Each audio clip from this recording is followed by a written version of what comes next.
Hey, what's up everybody? Finn here with another tutorial, and in this one I want to show you how to use Google search operators for podcast research.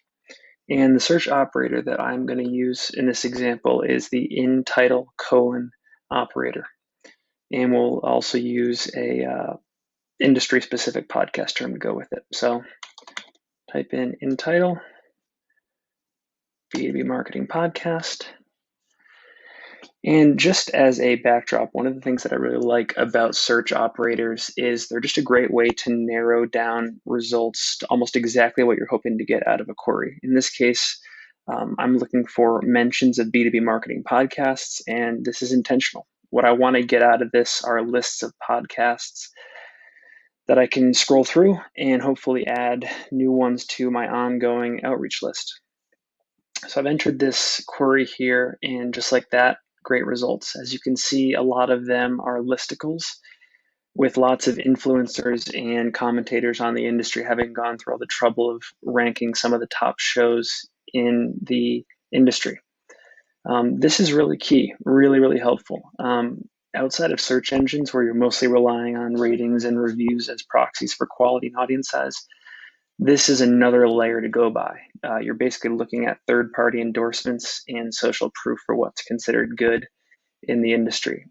It gives me a really good sense of what shows to prioritize and which ones might already have a sizable, highly targeted audience to go after.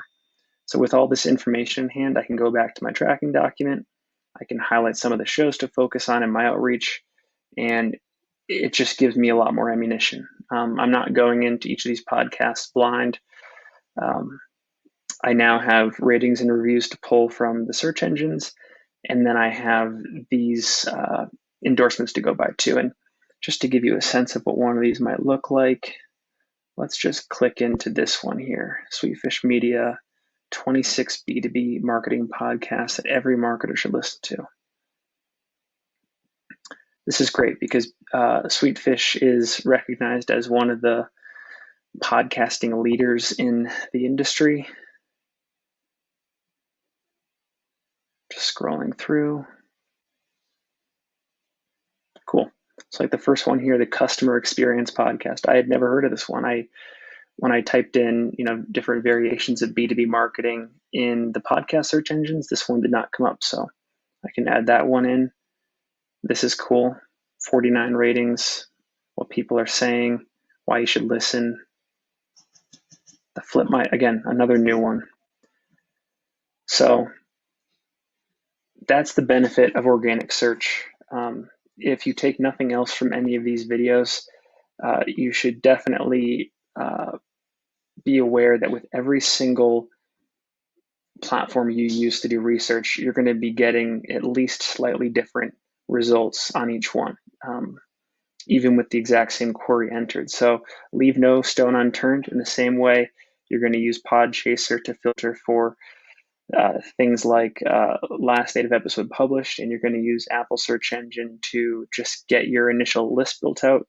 Come here to Google search and use these operators to really fine tune and think of it as a great opportunity to cement your list with social proof and third-party endorsement. So with that, I will leave you to your own devices. Hopefully this was helpful, and I'll be back with another tutorial soon.